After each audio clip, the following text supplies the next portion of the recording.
But I am not unpopular. They call this the honeymoon period for presidents, but let's remember who we're talking about. Honeymoon may not be the right word for the guy who was banging a porn star while his wife breastfed their child. Prove that I'm lying. Prove I didn't see your dick. Trump's numbers are historically low because they never were that high. And now, just 2 months into this train wreck? Well, the question now is, does he even know? Does he even care? Bloated and fat and disgusting. Oh yeah, he cares. In fact, he's melting down. All right, how is Trump doing compared to where he was just after he was sworn in January? Yeah, Very different numbers, I'm assuming. Yeah, they're very different. They're very different. I mean, look, here's the bottom line. Wow. Trump's net job approval rating. Look, in January 2025, he was on the positive side of the ledger. He was at plus 7 points. Look now, he has come back down. He is underwater, right? He's doing a little bit of the breaststroke, maybe doing a little bit of the butterfly. He's at minus 2 points. And it's not just in one poll, it's multiple. CNN, Fox, Ipsos, NBC, and Quinnipiac University, 999, the American folks are saying, oy vey, ay caramba. Okay, wow, that was a lot of different languages. Thank you, Yiddish and all. How unusual is it for a president at this point to have a net negative? Let's go back in the annals of history. I love going to the history books. I did quite well on my SAT 2 in U.S. history. Presidents with negative net approval ratings at this point of term since 1937, going back to the second term of Franklin Delano Roosevelt.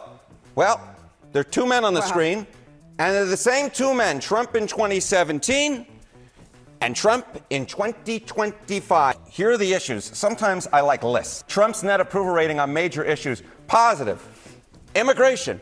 How about negative? The economy, federal budget, foreign policy, healthcare, tariffs. President Musk and the First Lady are in a pickle because, honestly, I don't think they understand.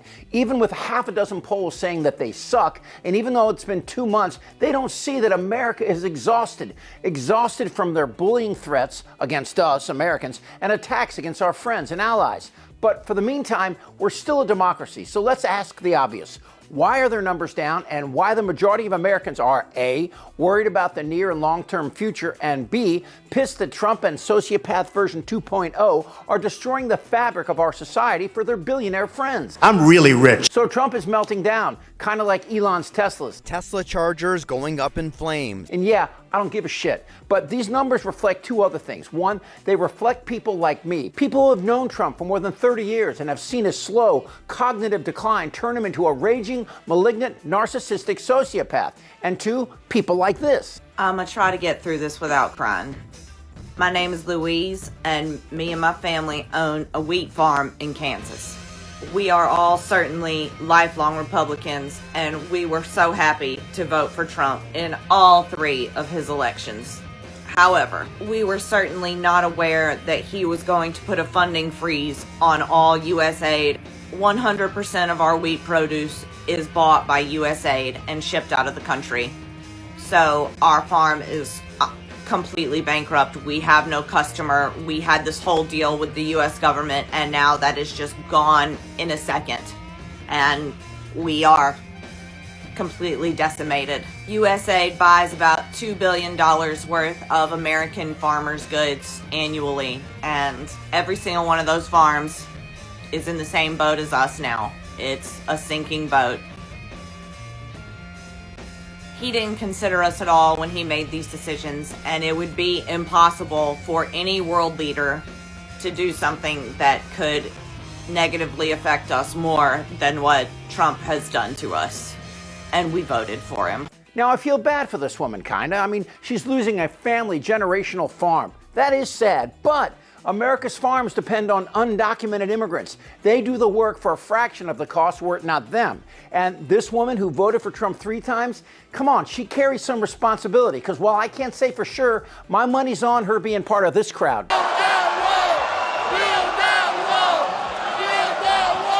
And of course, as you saw from these polls, Americans think Trump is doing great on immigration despite the fact that both Biden and Obama deported more people in their 4 years than Trump did, and that Trump wants to send back children who were born here, U.S. citizens. But before, Trump's rhetoric had some guardrails. You had Kelly, Tillerson, Ryan, Mattis, Milley, but no more. This time, Trump has surrounded himself with ballless little castrados, all nibbling on his tiny package, praying the almighty fat one will anoint them. But that's not working out. All Americans see is Elon. Elon! Musk is indiscriminately carving up the federal government. And like you heard the woman say, the results are literally bankrupting Americans or creating scenarios where Elon has fired people whose jobs were integral to our nation's safety, like thousands of positions in the Center for Disease Control or the National Institutes of Health, or people whose jobs are keeping an eye on our nuclear weapons. You know, and that's just the tip of the insanity. And here's where Trump is really losing his mind. A list of federal judges are telling Trump that he's violating the law and what he's doing is unconstitutional. Now, I don't think the First Lady expected that. He thinks that despite evidence to the contrary, that he won by a mandate and that his friends on SCOTUS will allow him to be, well, you know. I want to be a dictator. Here's what's different from 2017. In Trump's first round, he attacked immigrants, lying about the crime and why they're here. And then after he lost in 2020, which he's still focusing on, he went after trans people. And of course, Republicans followed right along. What are the dangers of allowing trans people in women's bathrooms? If you allow them in the bathroom, you're saying an acceptance to them. Okay. And then once they say, oh, I'm okay, then their okayness will expand. Once somebody feels confident in who they are, there's no stopping them. Right. Well, But this time, the First Lady and President Musk aren't going after Pedro. This time it's Peter, and people are pushing back. You see, in the GOP, you can with immigrants, minorities, feminists, and LGBT, but when you with middle America, people notice. And all I heard were the same platitudes that government employees are lazy, government employees are not wanting to come into work. The president's advisor yesterday, Alina Habba, even said that government employees don't deserve to, they're not fit to keep their jobs at this moment. And remember how Trump called vets suckers and losers? Do you think that calling Elon Musk a dick is effective messaging? Well, DOGE and DEI cuts have pissed off Americans. For example, a tribute to Jackie Robinson, renowned for breaking through baseball's color barrier back in 1947, well, it disappeared from the DOD's website. That's right. The article chronicled Robinson's military service during World War II when he served in the 761st Black Panthers Tank Battalion and notes that he was court-martialed but eventually acquitted after refusing to move to the back of an army bus in 1944. And while all this is going on, Trump, who's either insane or crazy like a fox, did this interview with Laura Ingraham and is still talking about annexing Canada and making it the 51st state. That good old Justin, I call him Governor Trudeau, his people were nasty. And they weren't telling the truth. They never told the truth. You know that, they'd say, well, we don't charge. Well, they do. They charge tremendous. They charge tremendous. And if you look at dairy products, what they've done to our farmers, I'd go up to Iowa, I'd go up to different places, Nebraska, and they would always complain about Canada, how they get ripped off. Do you know that Canada has a 250% tariff? 250, nobody knows that. They charge us numbers that are crazy. We have a very big deficit with Canada, and there's no reason, much more, we have much more. Just so you understand, we subsidize Canada, and I like Canada. I love Canada. I love Wayne now Gretzky. The Liberal guy, I love his wife. The Liberal Party is going to win now in the next election, most likely.